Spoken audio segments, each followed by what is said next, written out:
You know, and on top of it, as a follow-up to the last video, it's not even the problematic question of people working for free.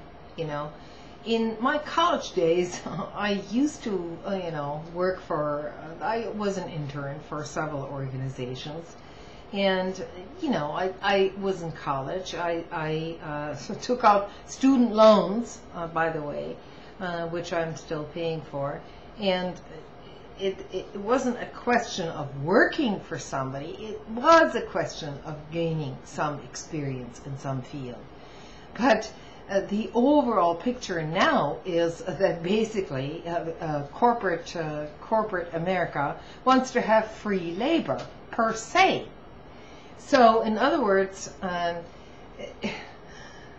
it isn't for you, you know, it isn't the promotion of experience. You know, if they wanted experienced workers, they probably shouldn't be firing them in the first place.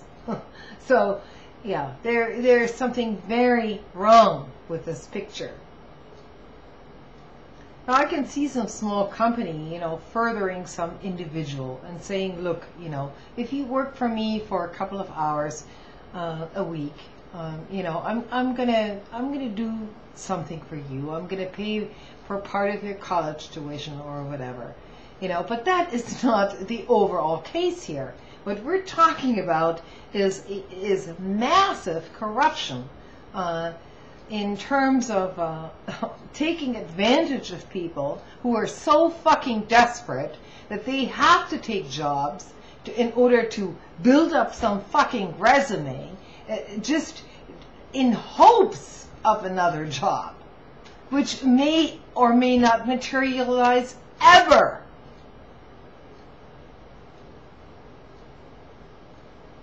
So don't be taken in by this. I mean, anybody that wants to use your labor should pay you, period, whether you're an intern or not, in some way or the other. You know, if a small business person has a business plan that relies on labor from employees whom he isn't or she isn't going to pay in the first place, then there's something very wrong with that business plan, because this goes against every grain. Every grain. If I'm going to contribute my labor or my expertise to anyone, to any enterprise, period, I want to be paid for it. This doesn't mean I want some outrageous salary for it. Let's just say, yeah, you know, there is such a thing as life. And life means that when you go to work, you ostensibly contribute something to society. You're not just in it, you know, for your own gain. You contribute something, but then you want to get something in return, namely, some free time, you know, not working 80 or 90 hours a week for some fuckhead who's going to tell you how to live your life for the next 50 years. I mean, if you haven't figured this out by now, at the age of 40 or 50, that life is very short, you know. It's very short indeed. And that you're not going to live forever. Then who are you actually expending your efforts towards with all this overtime work and all this and for those of you who make tons of money, you know, working 90 hours a week, you know, making, I don't know, 200 $500,000 a year. Is this really worth your time to engage in this?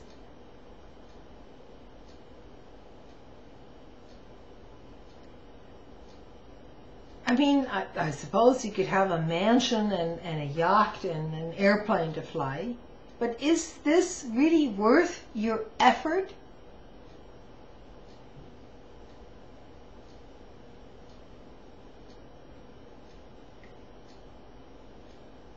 Wouldn't it be wiser just to scale down a little bit and enjoy some simpler things, you know?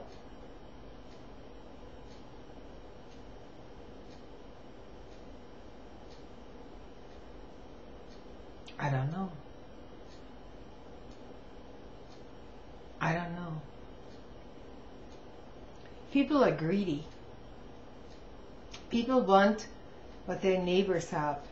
People think they have this great big life ahead of them.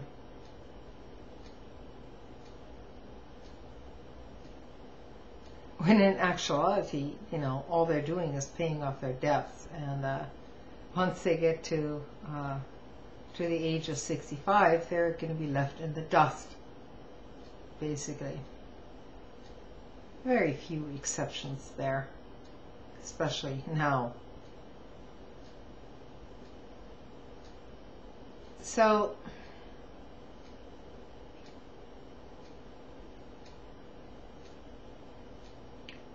I don't know what the answer is, but the answer is not.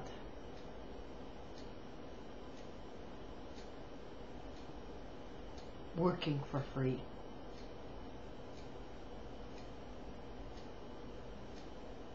If everyone, you know, had their own plot of land, well, yes, then we're all working for free. We're working for ourselves. But that's not the case. We live in a global economy, and you can't just deny this. You can't just be, you know, some sort of isolationist who says, oh, this is not happening. I'm just going to live on my own little plot of land and just live self-contained in this little entity. No, that's not the way it's going to happen. Your self-contained little entity is going to get some polluted water from upstream, you know, from the big corporations who are going to fuck up your land. And then you're going to say, oh, well, that's a fault of the government.